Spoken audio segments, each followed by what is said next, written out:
The highlights of tonight, a fireside chat with Chris Sacca. Who of you doesn't know Chris Sacca? Raise your hands. Or who knows him? Raise your hands. That's pretty good. So Chris is one of the most amazing angels in the world. He was a first investor in Twitter.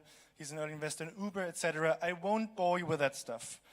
It's a great pleasure that he's here in Copenhagen tonight. He will tell us, hopefully also a little about what attracts him so much about Copenhagen.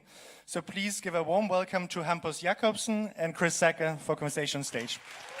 Thanks, man. Thanks, guys. So hi, Chris. Nice to have you here. Thanks. I hadn't heard of fuck-up nights before. Yeah? But the coincidence of that is pretty much the biggest fuck-up of my career is Airbnb. Was it? Interesting. I actually, we were just talking about it. Lisa, I really enjoyed Lisa's talk. But yeah, Joe and Brian and the team, I was one of the first people to see the Airbnb pitch. Mm-hmm. And they said, what do you think? You know, we're getting ready for the Obama inauguration, and they've run out of hotel rooms in Washington, D.C. What do you think of this thing? I said, you guys, come here. I don't want to say this in front of anybody else because I don't want to ruin your chances, but I got to be honest. I think what you're building is really, really dangerous. And they're like, really? I'm like, just as a favor, I'm just telling you guys. I think, you know, somebody's going to stay in somebody else's house and they're going to get raped or murdered, and the blood is going to be on your hands. Yep. I think, didn't we all? I mean, everybody who looked at it in the beginning. Yeah, I know a lot of people looked at it that way, but that particular sentence cost me like $4 billion. So, yeah, you should participate on fuck-up nights. That's a good start. Actually, now I'm gonna follow my gut. After hearing that myself tell that story again, my gut is telling me I need a beer. So if anyone has one, that'd be great. So actually, my first question is, how lucky are you on a scale 0 to 200? Thank you about that. 0 to 200? So 0 to 100. That's pretty lucky. No, you got like the that Airbnb scale. In the Zappos culture, they ask a question about how weird are you? Oh, yeah? I actually find the weird question even more powerful because what it reveals is self-deprecation and self-awareness. Yep. You know, we often hire for humor, you know, meaning we don't try and hire people who are necessarily like crack up, clownish, funny, but what actually makes something funny is that it's true. That's why there is no Fox News Daily Show. There is no, no, seriously. It's, for something to be funny, it has to be true. Yeah. And when when you're building a startup, when you're in the weeds, when things aren't going particularly well, the humor comes in identifying and recognizing the shittiness and then going past it together, right? And honestly, one of the things I think we don't understand is how smart stand-up comedians have to be. Like, being a stand-up comedian is an extraordinarily, like, intelligent craft. And a lot of times we view them as clowns. Yeah, no. Actually, most stand-up comedians I know, I don't know how we got talking about this, but most stand-up comedians I know are actually really awkward and lame to hang out with in person. Yeah. So how would you introduce yourself if this was I hope an none of elderly them care? are watching right now. I love you guys. But if we were in an elderly care right now and sitting in the audience here and like the average age was like 70-something, how would you introduce yourself? Who's Chris Sacca? Like, this is a 70-year-old audience. 78 years old? 70 average. So some I here are 95. There's a young 68-year-old over there. Because this audience, I would just say, go type my name in and see what the results are. Yeah. But,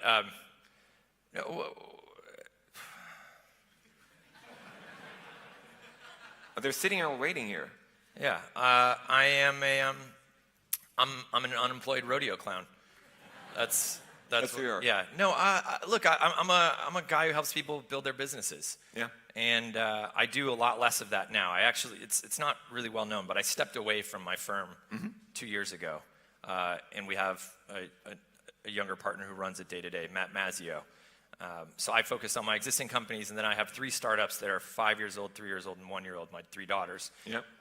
And so I focus a lot on that. And then I'm doing I'm going to announce some climate stuff soon and stuff like that. But generally, I'm a very loud, opinionated person who swears a lot and can't avoid getting involved in something if I think I can be helpful or have some impact. And so that usually works out for the best, but it also gets me in a lot of trouble. Yeah. So on your kids, I mean, what do you feel that your kids have to learn? Like, now they're startups. Like, what are the I have 3 kids too. It's like one of the things, I have a 10-year plan before the first one is 18. So I'm thinking a lot about this. So the first thing with kids, it's funny, this applies to startup entrepreneurs, is that, you know, when you build a company, you build it in your image. You get to change anything about it you don't like. You know, if something's not going right, you get to move it around, and you can even rename your company, you can change the color of the logo, whatever you want. And so as a startup guy, before my first daughter was born, I was going and asking for advice of all these other dads I really respected. So how do I make sure I have good kids? And I was asking all these questions, and finally one of the guys was just like, you don't get it, do you? Like, they're just roommates who show up. They come as themselves. They already have all this personality, and your job is just to polish the edges and hopefully nurture some empathy and some exposure and some appreciation for the human condition and teach them not to be assholes. But for the most part, they just show up. Yeah. And it's funny, I have 3 very, very different daughters, and I could tell that within the first few weeks of their lives and how they cried. And so I think parenting is a huge exercise in humility when compared to startups. Startups are a lot easier. Oh, yeah, absolutely. I mean, I know people say, this company's my baby, and I get it. You feel that kind of emotional attachment to it, but you can fold. You can hire and fire people. Yeah, you can give the investors back their money. You can't really say, hey, look, I'm done with this kid. Yeah. Exactly. No traction, sorry. But I think, you know, there is but when it comes to my kids specifically, I think it is imperative that we really culture a deep and intrinsic sense of empathy in them. I think it's something that increasingly has been draining out of our industry. You know, so I'm 41, and if you were my age or older and you studied computer science in school, you still had regular crappy summer jobs. You still mowed lawns or waited tables or worked manual labor somehow. And you were exposed to people who actually work for a living. You were exposed to the poor, to the working poor. And you developed not just an appreciation for their life condition, but also it kind of fueled the hunger of like, man, these are really, really hard jobs. I don't want this kind of job, so I'm going to keep, you know, hopefully taking advantage of the opportunities I have to go to school, et cetera. Well, if you're younger than I am and you study computer science in the United States, those programs and those universities became so well endowed with donor money that the kids who went through those programs have never worked. They've never had a job. They've never worked for tips. They've never dug ditches. They've never had any interaction with the working poor at all. Well, they have when they come with like the laundry. Yeah, sure. Okay, exactly. People who work for them. And in parallel, there's another thing that was happening is that the curriculum in those computer science programs got so intense that there's no time left for those kids to study abroad.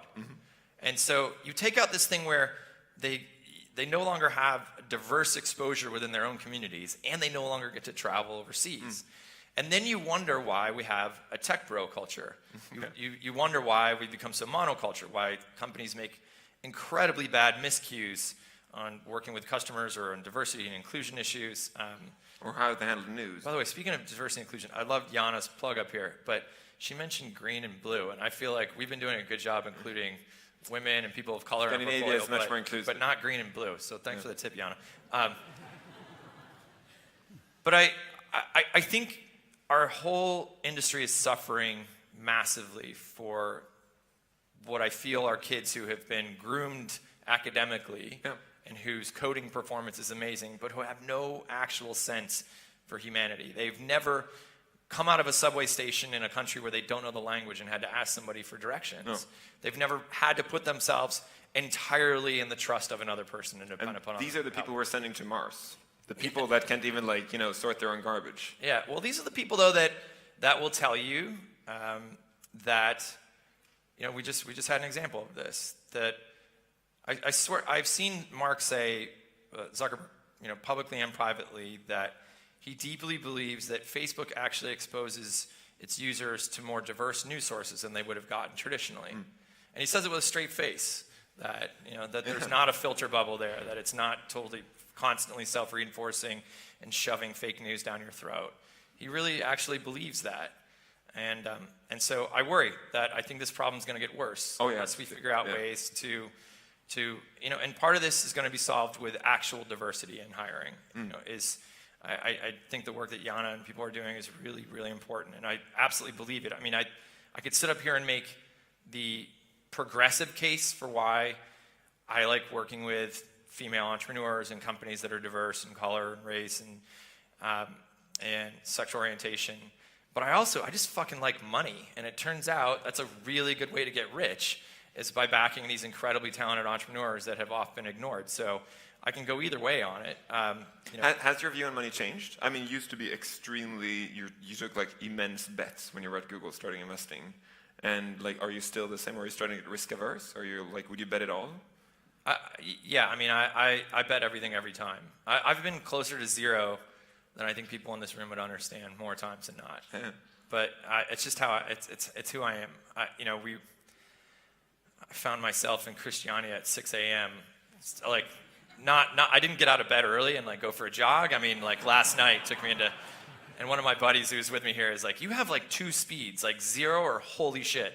And so that's how I do everything. That's how I do business. That's how I do startups.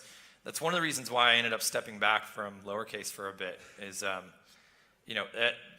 it's an incredible pace. Like, you can't do a startup half-assed. You can't kind of be in it. You can't kind of tiptoe around this industry at all. Like, it requires everything. Yeah, absolutely. You used to have being underrated. Like, you've said that publicly, that was your superpower. Mm-hmm. I mean, you can't have that anymore. Well, look, one of the greatest things about working for yourself is that these big-ass VC firms think they can kind of walk all over me because I don't have a posse. Yep. And they fuck it up every time. Yep. And so I love being underestimated. It keeps happening. Like, as long as I dress like this, I dressed up actually for you. I never have this many colors. and talk like I do, and has anyone ever been to Lowercase Capital headquarters? Good, because if you raise your hand, you're going to be lying, because there isn't one. We've never had an office, so it's really funny. I'm on the show Shark Tank, which I know you guys have one here. I met Tommy. Is he here tonight? I met Tommy from Shark Tank last night, the Danish one. Yeah. But Shark Tank wanted to shoot a reel of me looking rich. They're like, we need to make you look rich for America. So what we're going to do is we're going to start outside your mansion. I'm like, sorry, detail there. We have a 3-bedroom house with no air conditioning. And they're like, okay, well, what about your jet? And I'm like, I enjoy flying in other people's jets, but I don't own one. And they're like, what the hell? So how about all your sports cars? I'm like, we do have a Tesla, but not a whole garage full of them. And they're like, your boat? I'm like, fuck no, boats, oh my God, no. And so they're going down the whole list, and they're like, literally, how is America going to know that you're rich and important? And we had to fake it. I had to borrow one of my startup's offices and make it look like our boardroom. We pretended to be. Oh, that's great. We went out.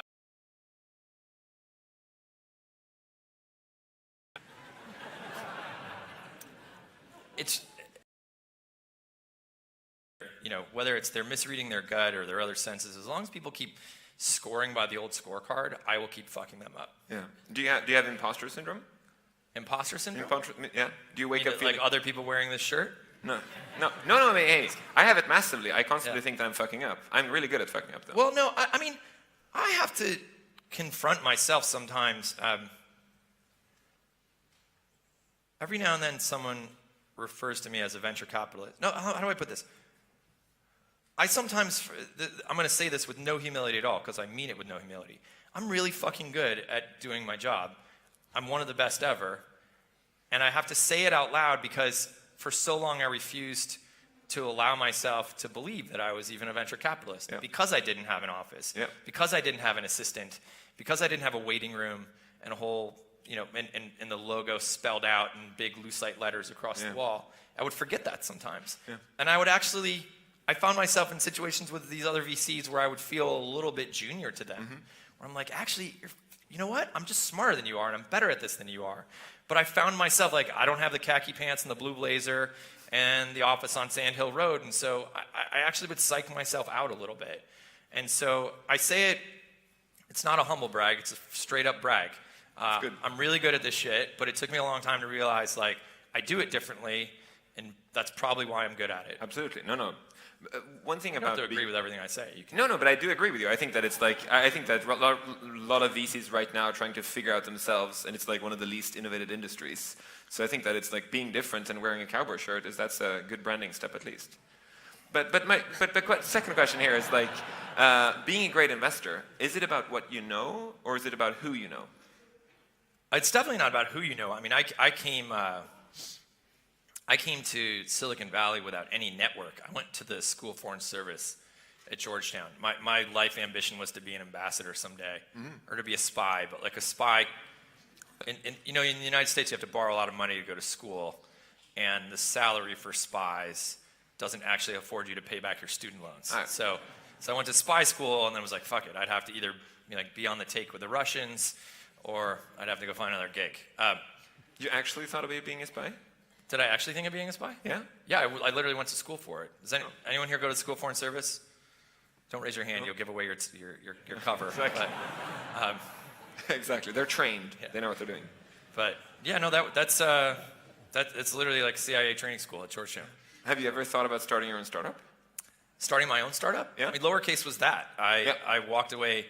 I worked at Google for 4 years, and amazing. Like just absolutely rewarding, amazing time. I loved it there. I still am really proud of the culture they built there. And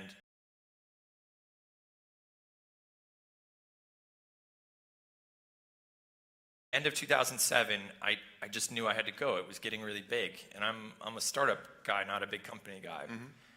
And so I left. I just told them, hey, I'm going, and I stuck around for a couple weeks, and they threw a party for me. And I went home for the holidays. It was right around Christmas time, and I was sitting at my parents' kitchen table, and the New York Times had written about me, and I was pretty excited. I'm like, holy shit, I'm in the New York Times. And I go to read the article, and a couple sentences in it says something along the lines of, but why would he ever leave the greatest job in the world? Yeah. I was like, oh my God, what have I done? And I just sat there weeping openly at my parents' table, just wondering, holy shit, I really did just walk away from the greatest job at the greatest company. Yeah. But I just knew, and I didn't have a ton of money. I certainly didn't have enough money to be an angel investor or anything. I just knew that I could have had a comfortable ride for as long as I wanted at that joint. I needed to get out of there and start something. And so, while I've been, there for the founding days of a lot of great companies, and lots of Uber kind of came together in my living room or my hot tub, Travis Kalanick can spend 8 to 10 hours in a hot tub uninterrupted. It's very impressive. It's inhuman. The guy is obsessive. We put a whiteboard next to our hot tub for Travis. But Lowercase is my startup. I know you're stepping down. Like if your parents would ask, would you say I'm unemployed? A couple years ago, I already did that. Yeah. It doesn't. I never made like an announcement through a party, and so nobody really gets that. But and when we wrap up, a bunch of people are going to line up here to tell me about their companies. Yeah. And I really appreciate it, but I'm not investing in any of them because I just don't do that anymore. You can still tell me, but.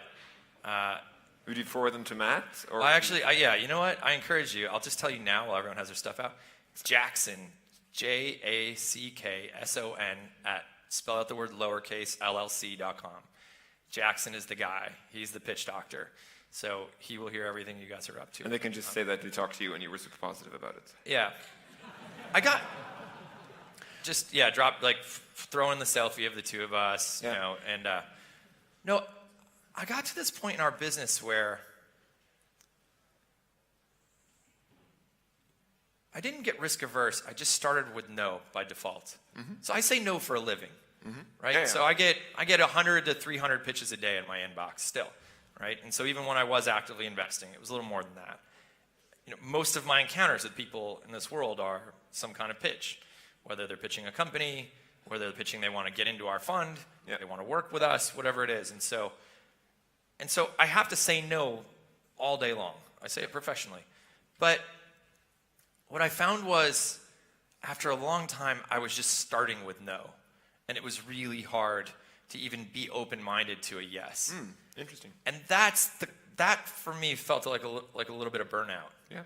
When I just was there was so much pattern and habit oriented around just saying no to every startup idea. that I didn't have that vibrancy and excitement about, wait, that one might be interesting, that might be exciting. And so I have to purge that out of my system. The same thing with employees. You know, when you work in a big company and you're not the CEO, somebody brings you something to work on. You don't get to be like, no, you got anything else? You know, you grab the work you're assigned, you're like, all right, I'm gonna make the best of it, right? And so, but when you're an investor, you have to learn to fold your cards sometimes. You know, if you play poker, you know you're just mucking your hand, you're folding over and over again. And so what ended up happening was in the early days of my investing, I got into it, and everyone who would come and pitch, I would say like, okay, that's a good idea, and I know I can make it better. And so if you go to my website, you can probably pick out my first 3 deals because they're the shittiest deals. Like I didn't have a real quality filter. I just felt, okay, your thing is okay, and I can be helpful to it, so why don't we work together? I had to teach myself that as an investor, I have to encounter something that's already awesome and that I think I can make a little bit better, tip it into a greater likelihood of success. But it has to be already awesome before it gets to me. And so that helped me build a filter, and that was what I used to curate all those names. You know, we've got 12 unicorns now. But are you an investor in my fund? Exactly. So one comment. But what I was going to say is I found myself overcorrecting all the way to the other way, which is just like I completely closed-minded on people, on pitches, etc. And that's like a really expensive and dangerous place to be in this business. But it's really nice to be. I think that like when you work with VCs, I think that inside the VC room, when they talk to the startup, when the startup leaves, it feels like every single person is telling why they shouldn't invest in the company, and that's like a game. Everybody's like, oh, I didn't really like the founder, way too tall, or it's like his accent was kind of weird. I'm not sure they can handle other countries, and it just feels like, hey, come on, guys, be slightly positive. It feels like the VC world is like a very, very negative world, and you feel like, hey, I could make this great. Yeah, no, it is a negative world because of the orientation. Like there's a lot of demand and very little supply. Oh yeah. You know, increasingly there's more supply. To work in the part of the business where I don't actually use spreadsheets. So I've never made a determination on investing or not investing in a company on the basis of any Excel. Nice. I don't want to use it. So I need to find, traditionally I found a product that I get. I need to wrap my head around it. I do think that's important, by the way. It can get way too provincial, and that's why there's always like 85 Uber for yachts, because VCs tend to invest in shit that they deeply understand. But I do think in order to be impactful, I need to get that business. But then I need to see a team, ideally, that's already been working together for a little bit, as a 2 or a 3, and shipping something, like getting something out to users. And then before we ever talk about a deal, we just work together on something. I say create value before you ask for value, but I try and lend a hand and see how that hand is received. I can be helpful here. Are they receiving, are they accepting of that? Yeah. Are we getting along? Are we getting some shit done? Is their chemistry good? And then all these things kind of come together. By the time we end up raising money, we've already been working together. With Travis, my wife, Crystal, who is my partner in all this, she and I worked with Travis and Garrett and Ryan at Uber for 6 months before we invested, and we were the first investors. And so we just, Ryan quit his job in Chicago and drove out to San Francisco, but most people don't know this, I don't live in San Francisco. No. But I live in the mountains near Lake Tahoe, and so he stayed at our house, and we worked on Uber then, and Travis and Garrett would come up. And so it's, and I can think about that, the Twitter guys. I mean, I was in the first, users of Twitter and was working with them for at least 6 to 8 months before I ever put money into Twitter. It was, and so to your question is about like what you know or who you know. You don't have to have a big pre-existing network, but you have to have the emotional intelligence to build meaningful relationships that are not just going to be, hey, this is one of the most important guys or gals in my life and I love them, but I have deep belief that they know how to get shit done and ship code and get stuff out the door to users. And I also have deep belief that I am going to be able to personally impact this company. And I know that the way in which I'm going to impact it is something they're open to and embracing. We're going to get it done together. Yeah. And so, we basically have these rules. We're like, find something we understand that we can impact. We have another rule, which is be proud of everything we invest in. I don't want to explain to my daughters I got rich by being a porn merchant or something like that. Actually, the other fuck up for fuck up night was Snapchat. I gave a talk in LA, and the guys came up to me. We're big fans of your work. And I heard, I'm like, the Snapchat stuff, it's like going wild on college campuses. I hear about it. And they're like, we'd love to have you in. This was literally their seed round. And I was like, I don't know, guys. The dick pics, I don't really see how it goes beyond that. Yeah. Fuck. Anyway. But the idea was I wanted to be really proud of our investment. I didn't want to tell the girls like, hey, a bunch of dick pics got us rich. That's how Daddy bought this car. 11-year-olds exposing themselves to other 11-year-olds. It's an amazing, I'm glad they've since pivoted, but we have another rule, which I won't work with anyone who hasn't had a shitty job. I just won't. If that keeps me out of the game, I don't give a fuck. I will not work with somebody who doesn't realize that our worst days in tech do not compare to the worst days of a woman walking 4.5 hours each way to fetch water in Tigray, Ethiopia for her kids.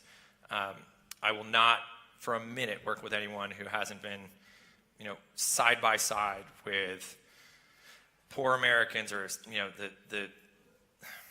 the working poor, people who have been sick, or the elderly, or anyone disadvantaged in this economy, and understand exactly the travails of their lives and how really, really lucky we have. When I've seen people break up in tears at Google because Microsoft launched a competitive product, I'm like, get over yourself. Jesus, we still have the fucking buffet over here today. Yeah. So here, there's a lot of founders here that are running their company out of Europe, and everybody's telling them that they should go to San Francisco and hiring in San Francisco is like 3 times the price. What's your view on presence in San Francisco? Well, that's a good reason for some people to go there if they get the job offer. But look, Silicon Valley. I get asked all the time. I used to do a lot of public speaking. I don't do it anymore. I just like Copenhagen, so I agreed to do this one. But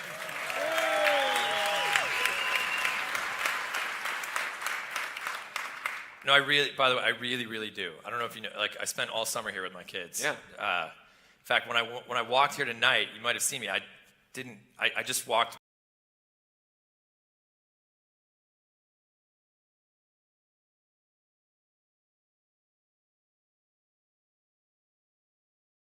I have a Nihola back. You have a Nihola yeah, too. Yeah, That's awesome. Yeah. But Copenhagen is particularly special. Denmark's pretty amazing. But I get asked all the time, so how do we replicate, these chambers of commerce want to replicate Silicon Valley in their place. And so I don't want to give lip service it's a way of thinking, or it's a platform or whatever. But what Silicon Valley has is not unique. It's just all the dials are turned up to 11. Mm-hmm. And so in order to make something, a real community come together, you have to have really fucking smart people. You have to have really driven people. You have to have a culture of risk and of embracing to capital. You have to have access to skills, to people who actually have some of the unique skills you need to build, whether it's you're shipping software or hardware. You have to have bankers that you can walk in and talk to and their eyes don't glaze over when you explain you don't have sales yet. Yeah. And so these things can happen other places, and they can happen other places increasingly for lower cost and with better life balance and happier entrepreneurs and shipping better product with more worldview baked into it than is going to happen in San Francisco. I mean, San Francisco is an insane bubble right now. You watch that show Silicon Valley? Yeah, the hardest, Mike Judge, who writes that show, is a buddy. And he says the hardest part of that show is trying to stay ahead of reality. Yeah. Right? They write that stuff as outlandish fiction, and then it fucking happens. Oh God. So I certainly wouldn't be I would not stand here and say, hey, look, your company only has a real shot if you go ship it over to San Francisco. I think that's bullshit. But I do think when you're not in San Francisco, you have to work a little harder to find the other people who speak your language, who have your skills, who are willing to finance you, who understand what a convertible note is and are used to those terms, and you're not re-educating all the time. Mm-hmm. But I also think you have the added advantage of being in a town where people ride bikes around and drink beers out, with 4-hour-long sunsets. I think you have the added advantage of being so close to so many people with diverse perspectives across Europe, across the Middle East and Africa. I think you benefit from growing up internationally and already having that global awareness. And we were joking about, I was sure I was going to get asked about Donald Trump here. And yet, conversely, if you came and spoke at our event, I probably wouldn't ask you about the Prime Minister or the defense. Oh, by the way, I was at Andy's bar last night. I ran into the ex-defense minister, the one-day ex-defense minister. I don't know Danish politics. I'm That's Swedish. right. It was sad. It was sad. I don't know if that's a good thing or a bad thing, but it just like a guy like, Anyway, we had a few drinks, but. My last question is: what's next summer? Copenhagen EU? You're planning to move here? Are we seriously not going to talk about Donald Trump this whole time? Yeah. Okay. If you can educate the audience, like, what's Donald Trump? Like, serious. I mean, Are we going to take some audience questions? What's after this? Are there more people after this? I'm serious. Sorry, I got here late, so I didn't know. Are there people after this? No. Other people are speaking. Yeah. Keep Right, going. I don't want to screw But anybody else's honestly, time, I have an honest question. Most people in the room here are not American. So, honestly, like Donald Trump, we read it filtered through Facebook fake news. So that's our way of looking at it. What's I actually... mean, his way of looking at it too. Yeah, probably, That's exactly. Yeah. It's fucking tragic. It's tragic. It's I worked on both the president's campaigns as well as I worked hard for Hillary, and there are a lot of reasons we didn't win, but the recount won't win. It could reveal some structural flaws in our voting system, but we're not going to win on the recount. I take everything horrible about him, and a buddy of mine who works at the White House calls it a cascade of terrible. And it's true. It's just every day there's 3 or 4 more shitty things going on. But I bucket them into 2 different categories. One are the policies, and one are the institutional aspects. So the policies, he and the Republicans are going to take away Medicare, take away Medicaid, Obamacare, gut Social Security, like all these things that make Denmark work are going away in the United States. Our already half-assed versions of them are just going away, right? He's going to ruin overtime pay for people, and he's going to give me a huge tax break. He's going to take away the tax breaks for charitable deductions. I mean, there's just no part of the policy side that he isn't going to savage and let the Republican leaders come along with him and do that. As angry as I am about that, I feel like that is part of the game. And that if my whole tribe takes over, Jesus Christ, it's going to be a big kumbaya, and we'll, but that's part of the game, is you get to change those rules, and there will be some horrible, horrible losers in that situation. And most of the people who are going to be the most adversely affected by his policies are the people who voted for him. So it's the people across the Midwest who just don't know. So what's really, really keeping me up at night right now, though, I'm a very proud American. I've been lucky to live overseas throughout Europe and Latin America. And as much as it's fun to kind of tease us about we're fat and our cars, are too big and the Cheesecake Factory portions are like this big when you come over and eat, I do deeply believe in the fundamental democratic institution, and I believe in the transparency and accountability of our justice system. I really believe that we're a special country in that way. I'm not saying in this American exceptionalism, but I have deeply believed that people who try and cheat our system are dealt with, and are shamed. And I'm watching our democracy just be put through the ringer and trampled on right now. The guy doesn't want to live in the White House. Like, the guy doesn't want to divest his businesses. He's taking his time right now to speak on the phone with world leaders and promote his hotel projects or get them cleared for permitting other places. He openly lies to the public many times a day, not just one time. He assails the press. He threatens his enemies. He has an enemies list. Shockingly, I think we went from, a clown from a reality show to, I think we might be in a full-blown kleptocracy, an authoritarian kleptocrat, and we're not ready for it. Our press is not accustomed to this stuff. We're very, very untooled. And so that's what I'm most worried about right now, are the foundations of our democracy. Do you think there's going to come anything at all, seriously, anything at all, good of Trump being a president?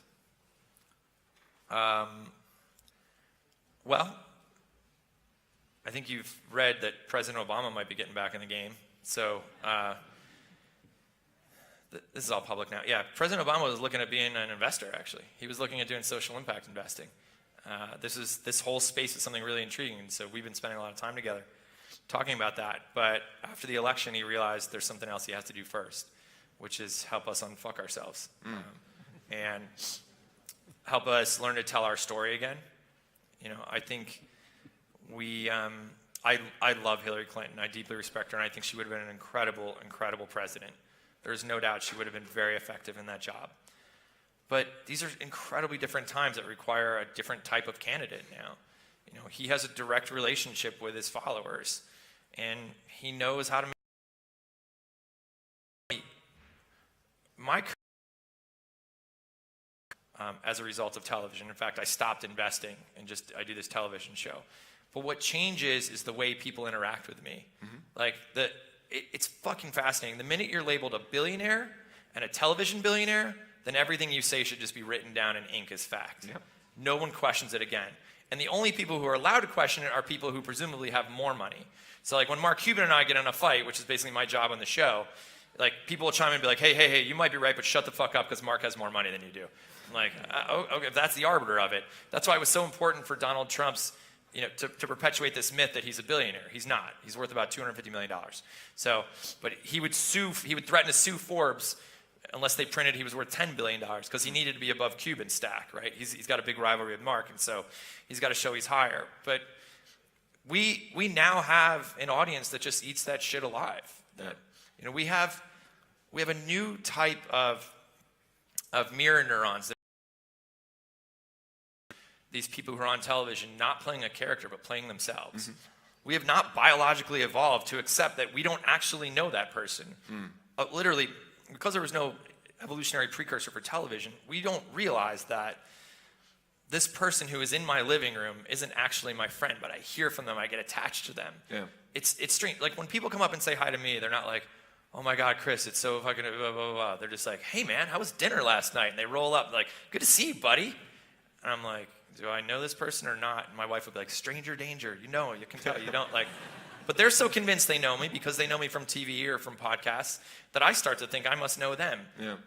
There's literally a biological level of this. And so people feel like they know Donald Trump. Absolutely. They feel like they have a relationship with him. He fucking hates those people. He wouldn't let them in his fucking buildings. He wants nothing to do with them. He's the most racist, elitist piece of shit, fake billionaire ever. But they feel like they know him. Yeah. No, and I mean, it is, in a sense, it is Reagan 2.0. I mean, it's like making an actor a president. I was very, very close once to run up and hug Hillary outside a big building in New York, and my wife stopped me and it's like, do you really know her? And I was like, yeah, I really know her. And she was like, I know her too, but I think it's Hillary Clinton. Well, the thing I would ask for you on behalf of all Americans is, if an American makes it to Denmark, the odds are extremely high they did not vote for him. Okay? Yeah. So just give them the benefit of the doubt. That's a very good point. I mean, I think hiking Americans, if you're hiking out in the forest and meet Americans, I had a lot of American friends that now put Canadian flags on their backpacks. Yeah. I back in 2005, I was at Google and I was doing a deal with the Danish government, the Dutch government to get, I know. They're the hustlers, both of them. They're very similar, actually. I almost made it. Yeah. No, I was doing a deal with the Dutch government to, it was like 300 million euro of incentives to build a data center in the Netherlands. And for 3 days we sat there, and the Dutch guys and the EU officials just had their arms folded like this. And the U.S. ambassador, so this is during George W. Bush's time, the U.S. ambassador was an old W. Bush fundraiser, and he wasn't helping. You know, like these guys, just every proposal I put there, they just had their arms folded. And so on the third day I said, hey, let's all go get a beer. And we're standing in Groningen, a little town in the north, and Sky News came on, and it showed W. Bush deplaning from like Air Force One or something. And I said under my breath, oh, that fucking clown.